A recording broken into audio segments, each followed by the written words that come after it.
This is the Work at Home Heroes podcast. Your host, Caitlin Pyle, digs deep with people from all over the world who make money from home. Get ready to wake up to a world of possibility for freedom, flexibility, and a life you'll love. Well, hey everybody, welcome to the Work at Home Heroes podcast. I'm your host, Caitlin Pyle, and I'm here with Alex Edwards. Now, Alex is a full-time freelance writer and web marketer who left the tech startup world to kick it with her laptop and sweatpants at home. She's doing great work for radical organizations that align with her values. She loves conceptualizing new ways to think of and do work that are accessible, sustainable, and affirm everyone's humanity. It sounds like you are in the right spot, Alex. Welcome. Hi, thanks. Where are you calling in from today? I live in Eugene, Oregon. It's like 2 hours or so south of Portland, where I used to live. Cool. And so we introduced you as a writer and a web marketer. And can you tell us a little bit more about what that is for people who don't know?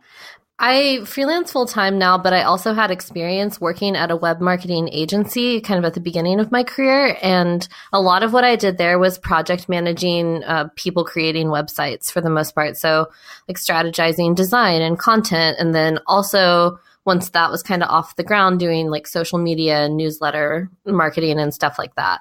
So that's kind of what the web marketing piece entails. Cool. What kind of companies have you worked with? As clients, I've worked with a lot of nonprofits and a lot of businesses that are owned by women who are entrepreneurs, like people who are trying to do something good in the world through business, which can feel a little counterintuitive sometimes with the way that we think about business and corporations and things like that. But then when we have like really radical people with good values working in business, those are the people that I really love to work with and support. Yeah, totally just shaking up those traditional business models. And exactly. Yeah, I love what you're doing. And I love that you have found that little niche. I think a big concern a lot of people have is that there's just not enough demand for people to be able to work at home. And that's just not true. There's just not a lot of advertising out there for people to say, hey, you know, we have this problem, we have that problem. A lot of times it's up to us to go out and find the people that we want to work with, get to know them, find out what their issues are, and then learn the skills that we can offer them. And that's how you create a business. It's really all it is in business is solving problems for people and providing value. And so if you can figure out how to do that, then you don't have to sit there and wait for a job to come to you. You can essentially create your own job. So I want to know who Alex was before you got into freelancing and working online. Yeah, well, even before I was freelancing, I worked from home as an employee for a couple tech startups. So I had some of that flexibility of the work from home life, but not to the extent that I have now, which was part of the reason that I made that change. Another part of the reason was that I was good at the work I was doing, but it just wasn't hitting those like passion centers that the work I do now does. And that's something that's just always been really important to me. And kind of starting off in my career online, working at that web marketing agency I mentioned, we worked a lot with like nonprofits and arts organizations. And so I felt really good about the work I was doing because of the types of clients I had. And then steadily kind of over time, I was moving a little bit further away from that. Like I was like, oh, I can take this job because it's, you know, I justified it in some way that it aligned with my values. Yeah. And kind of every time was like, having to justify a little bit more, and then ended up really deep into the tech startup world and was like, this isn't what I ever intended. So kind of decided last year, a little over a year ago, to just do it for myself. And it's been really great. Yeah, it sounds like things have, as you said in your application, been moving up and to the right steadily. Exactly. Yeah.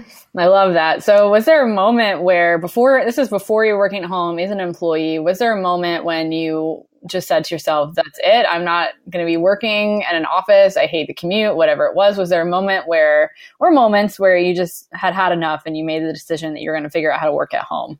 I think there were a lot of them over time. Like it was a cumulative effect. And then eventually you have the moments that seem really small and insignificant, but they're like the straw that breaks the camel's back, right? Like you're like already kind of 95% there because you're tired of driving to work and you're tired of dealing with like office drama and gossip and things like that. And you're like, I need to do something different. And because I was already working in like a digital marketing space, I was really aware of the possibility of working from home and of freelancing, because we often worked with companies that did that, worked with freelancers and things like that. So the switch wasn't such a great leap for me to make in that way. So kind of getting frustrated with some of those things and then really being aware of this as an option kind of came together eventually, that I was just like, okay, I'm ready to go. Yeah. And I think that's normal. I mean, for me, mine was such a gradual progression. It was like, okay, I got fired. And then I went to school thinking I was going to have another traditional career as a personal trainer. And I guess it's a little less traditional than like an everyday office job, but it was something that gradually happened. And there wasn't really any moment where I was like, you know what, I'm done with it. I think in the back of my mind, I said, I don't really want to work for somebody else, but I kind of still had to transition out of it, because even working with clients as a personal trainer, you're still kind of working at a gym, and you still kind of have to answer to people and be at a certain place at a certain time. And there's still other people in charge. And so I made a gradual transition from being in an office job to being a freelancer, and then working at home as a freelancer. And then now I have my own business. So let's talk numbers, Alex. What kind of income from your business are you generating each month as you work from home? Yeah, right now I make between like $3,000 and $4,000 a month. I have some consistent ongoing clients that make up a lot of that. And then I have a little room where I take on sometimes one-off projects, or some people that I worked with for a one-off project, and then they come up every so often needing something. So there's a little bit of that fluctuation there as well. And definitely when I first started freelancing full-time last year, I didn't, I think, have the ambition that I'm kind of working with now. I was like, I'm just tired. I was like, I just want to be working for myself. And if I just make like a couple $1,000s a month and like can pay the bills, that's great. And now that I've gotten to that point easily, I'm starting to think about how to really grow from there. Yeah. And I love that, because it's so funny. I'm like nodding as you're saying this, because that's what happened with me too. I was like, I'm just going to take a few extra $1,000 a month. Actually, I think I started with like $700 to $1,000 is where I wanted to be, because that would just give me some more flexibility to do more of the things that I wanted to do in my life. So that's what I thought when I started my blog. I'm like, okay, I'm making about where you were, $3,000 to $4,000 most months as a freelance proofreader. And then I was like, okay, I'm going to start this blog, and I'm going to start, teaching people one-on-one how to do what I do. And I thought that's all it would ever be. I thought it would just be a supplemental thing. And then it just gradually, you just kind of roll with it. It almost creates a snowball effect where you start small. And so that's why my messaging now to people listening to the Work at Home Heroes podcast, reading books that I write, anything that I do online, my message is always the same. Start small and let it grow slowly. Because if you go about it in a way that, hey, tomorrow I'm going to wake up and I'm going to have my first $4,000 month, that's a lot for people. And it wasn't until I started hearing stories of people who were making an extra $500 a month, extra $1,000 a month, or people who have been in their full-time work at home journey for about a year, and they've gotten to that $3,000 or $4,000 mark. And I had to hear real stories from real people who made it happen. And that's when I felt kind of gutsy enough to make my first move to get my business online instead of offline and just working. I mean, I guess it was kind of always online because I was using email and stuff, but in terms of like having a website and reaching out and finding more clients, it was a little bit scary. So talking about starting out, were you confident from the start, or did you have challenges as you were slowly growing your business? Well, I'm the type of person who really plans every single thing. Like my life is spreadsheets, and I love that. So before I make a big change, I always think about the worst case scenarios, and I think about what my safety nets are and all of that. I think about the money I have in savings in the bank if everything falls apart and all of those things. I'm not somebody who can just kind of jump in without all of that together. I admire people who are like that, but that's just really not me. So doing all of that planning does give me a lot of confidence. And I was really confident because, like I said, I had a lot of skills that were already desirable for freelancers when I got started. So I wasn't starting from scratch. I also had connections with people that I knew might want to hire me or know somebody who would want to hire me and things like that. So I had a pretty good foundation to start from. So, I mean, it's scary. There's always doubt and anxiety that comes up, but I was pretty confident. Yeah. Well, it sounds like you had that firm foundation, but at some point in your life, you did not have that. And so you did a lot of pre-research, I should call it. And And you said something specifically about thinking about the worst case scenarios. And some people are like, oh, you don't focus on that. I admire people who can just jump in with both feet, not even thinking about it. And in some cases I can do that. But in other cases, I like to think about what's the worst that could happen, especially if I'm experiencing some kind of fear. Because when I start thinking about, okay, what happens if I do this? What's the worst possible scenario? Figuring out what my fears are, and then saying, okay, well, that's not that bad. The worst case scenario, if I start this blog and it doesn't work out, the worst case scenario is I take this course and I don't like it. Like I spent $7,000 on personal training school, and the worst case scenario is that I don't end up doing personal training. Was it a total wash? No, I learned a ton of skills. I made a lot of friends. I had a lot of fun, and I got in great shape. There's so many wins. And so if you really start thinking about the worst case scenario, the things that we're fearing, that can actually help you and help you navigate past those emotional and mental challenges. So I think that's great. So would you say that your life has improved since you started working at home? What does your life look like now in comparison to the way it did? Yeah, for sure. Definitely. I think that's, probably the number one reason that people start to work for themselves is because they want to design their own life in that way. Absolutely. I think the money is probably the second thing, but I know I read something recently about how most people who are taking the leap from like a 9 to 5 to freelancing end up making less money, at least to start off with. So there's a motivating factor there other than the financials for sure. And I think that is just being able to 100% set your own schedule, to have the flexibility to, do the things you want to do during the day and also work a lot. Not to say like I'm surfing and doing yoga all day or anything like that. I'm working a lot, but if I have something that comes up during the day, if I have something I just want to do during the day, it's really easy for me to be able to do that. So I don't have that stress of, you get off work at 5 or 6 and then you're trying to get groceries, make dinner, do all of your things in the evening. It's horrible. I just hate that life so much. So being able to design my life, work with clients that I like and that I want to work with, and also being able to travel more without having to count my PTO and things like that is really great. Yeah, it really is about the freedom and flexibility. And a lot of times people go into it thinking, hey, I want to work at home and I want to make a lot of money. Hey, it's not actually the money you want. It's the freedom and flexibility that money will provide you, right? And so I think the lifestyle you can build when you work for yourself is worth so much more than any money that I would not work for somebody if they paid me $1 million a year, even if I worked half as hard as I do now. It's just, I don't want somebody else to be telling me what to do. Now, Alex, you told me offline that you are planning some major travel for next year. Can you tell us about that? Yeah, I've been thinking about this for a long time of wanting to spend, like 6 months or a year or something like that in another country and then be able to travel around in a different part of the world. So right now I'm targeting the Czech Republic because that's a really easy place to work legally as a freelancer.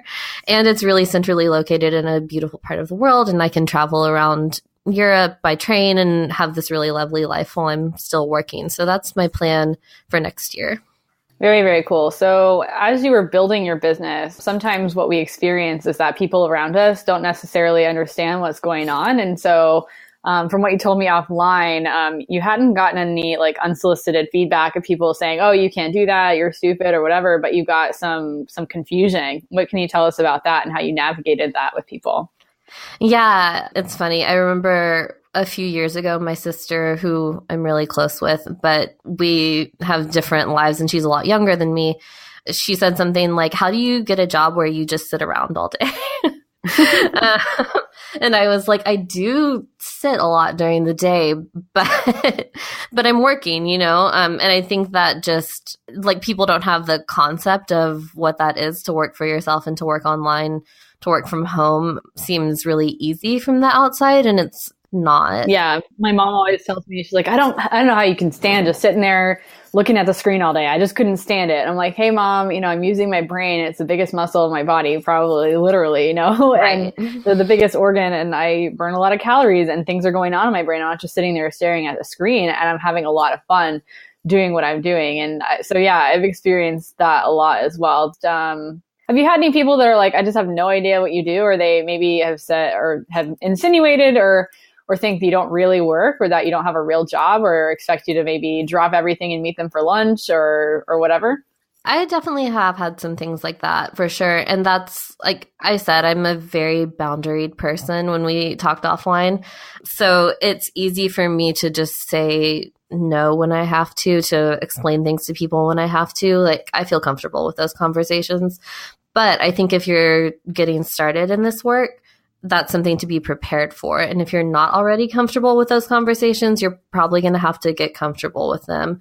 So kind of practicing setting those boundaries is something that I think a lot of people don't think about when they're taking this leap into working for themselves from home. And it's something that should be part of your preparation. Awesome. Well, I know that the listeners out there are curious about what your work schedule is like, because we're talking about flexibility a lot. And so they're wondering, how many hours do you work in your typical day or your week? What's your work-life balance like?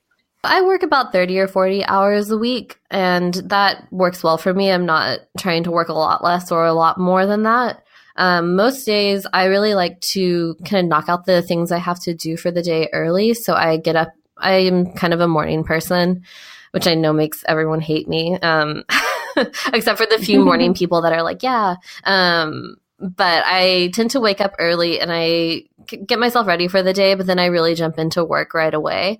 So I knock out the things that I know I have to do for the day as soon as possible. And then when I'm done with that, which can vary from day to day, a lot of days it's 4, 5, 6 hours maybe. With breaks, of course. And then I have the rest of my day to do what I want to do without having those open loops of work things hanging around in my head. But sometimes I will then go back, like after dinner, something occurs to me that I want to get ahead on, or I get an idea or something like that. I'll open up my laptop again and do a little more work sometimes in the evenings. Yeah. Do you find it hard to stop when you get back started again sometimes? Sometimes. Yeah, definitely. I try not to fall into that trap, but sometimes for sure. Yeah, it depends on what it is. And if you're having fun, then if I'm having fun doing something, then I don't give myself a hard time, because who knows, I could wake up the next morning in the worst mood ever and not want to do it at all. And so sometimes I like to ride the wave of productivity when it hits me. If I can't sleep at night, I just get out of bed and I work on stuff. And then if I sleep in the next morning, I don't get to feel bad about it. Speaking of morning, I'm curious to know what your typical morning routine looks like now that you're really in charge of what you do every day. I used to be really bad about getting up and just getting right on my phone or right on my laptop, and that's so bad for you. So I have very intentionally, especially this year, worked on creating a morning routine. So I get up and I do look at my phone in the mornings, usually like before I get out of bed, which I know isn't great. It's probably going to be somewhere in my New Year's resolutions. But what I try to do is eat breakfast. I meditate in the mornings a lot of times. I have a journal layout that kind of includes planning my day, the things I want to get done, but then also how I'm feeling and sort of the intention for the day, so that I have that kind of clear head for when I jump into my tasks. And I try not to, it sounds like kind of a lot, but that stuff can take, 20 minutes or something like that. And it's so hard for me a lot of times in the morning to give myself that time before I start working. So I have to remind myself it's just going to be like a 10-minute thing. It's okay to eat breakfast before I start working and all of those things, but giving myself that time, my day goes so much better. So I have to just keep reminding myself of it. Yeah, for sure. Just continuing to talk to yourself and being your own best friend is a key strategy I like to use. Stop working against yourself. Stop giving yourself a hard time for, things that you may not be doing that great today. I mean, we have good days and we have bad days, right? Some days I just don't feel like getting out of bed, but I can maybe commit to doing a very small task that can give me a little bit of momentum, a little bit of a win to motivate me to do maybe a slightly bigger, but still really small task, and just continuing to make small wins, because all those small wins really add up. Yeah. Well, I need to ask you one last question, and that is, if there's somebody at home right now who is listening to your story and listening to the small steps you took to gradually grow a business it's full-time, it's $3,000 to $4,000 a month, you're slowly growing, everything's trending up and to the right, you're happy, you're flexible, you are able to do the travel that you want to do, and that's really exciting about your trip next year. I think that'll be really, really fun and a great growing experience for you. So listening to all of that, there's somebody at home who's like, I'm just afraid to get started. And what advice would you have for that person? Yeah, for me, and this I know might not work for everybody, but for me, it's that making a plan. So if you're feeling scared, I really love what you said about working out the worst case scenario. You realize that it's not that bad. So like if you're scared, think about what is the worst thing that happens. If I start something on the side while I'm doing my regular day job and it doesn't go well, or I'm not able to grow it into something sustainable, like what have I lost, And what have I gained just by having that experience, even if it doesn't work out? So thinking about the worst case scenario, figuring out what your maybe plan B is if your plan A doesn't work out. And also thinking about if you're deciding that you're going to take this leap and work from home, do you have skills that you can market? How are you going to market them? Who do you know? Those types of things. So not just, sitting in that worst case scenario space, but also thinking about how you're actually going to make this work. I know a lot of people will say just to jump in, and that is terrifying to me. And I think if you're somebody that can go off the cuff like that, that's awesome. And you probably don't need my advice then, right? But writing out everything that you're going to do and deciding how you're going to do it, I think is just the best thing to do. And I mean, definitely in a really concrete way, like have some money in savings. If you're working right now and you want to work for yourself, think about how you can save a little bit of money so you have a cushion while you're building up your business. Well, I love that. I think that's great. And, you said to write things down. And depending on how you look at it, I would say that just getting out a big sheet of paper or a notepad and just scribbling out all the things that you're worried about, scribbling out maybe plans, people that you know, things like that. I think that is jumping in. That's taking a step that's actually true. Doing something instead of just thinking about it. And so even if you come at it and you come out with like a few pages of notes, you maybe have a few next steps. You can say, hey, that's a person that could potentially use the service that I offer. I'm going to reach out to them. You've already got your next step lined up. So I really love that. Alex, it's been great having you here. If there's some questions that somebody listening to this might have and they want to get in touch with you, maybe they want to hire you for some services, where can they reach you? Yeah, my website is alexeds, so alexeds.com. And that has all my contact info and everything like that on there. My blog, which is sometimes serious and sometimes really silly. So it's fun to check out. Yeah. Well, guys, you're listening to the Work at Home Heroes podcast. Please go visit Alex Edwards and ask her any questions you have about growing a business from freelance. And maybe you'll see her over in Europe sometime. Thanks for being with us, Alex. Thank you, Caitlin. Well, thanks, guys. I sure hope you're enjoying the Work at Home Heroes podcast. I sure enjoy hosting it. I would love it if you'd leave us a review if you've been enjoying it. And of course, you are all invited to join the Work at Home Heroes Facebook community, where we will continue the conversation about working at home and finding your fit. Thanks again, and we'll talk to you next time. Thanks for listening to the Work at Home Heroes podcast with Caitlin Pyle. Be sure to listen to previous episodes at caitlinpyle.co/podcast. While you're there, read the show notes and check out all the great links and resources mentioned in this episode and more. You can also subscribe to the Work at Home Heroes podcast so you'll automatically be notified when our next episode is available. Remember, as Caitlin says, mo skills means mo money.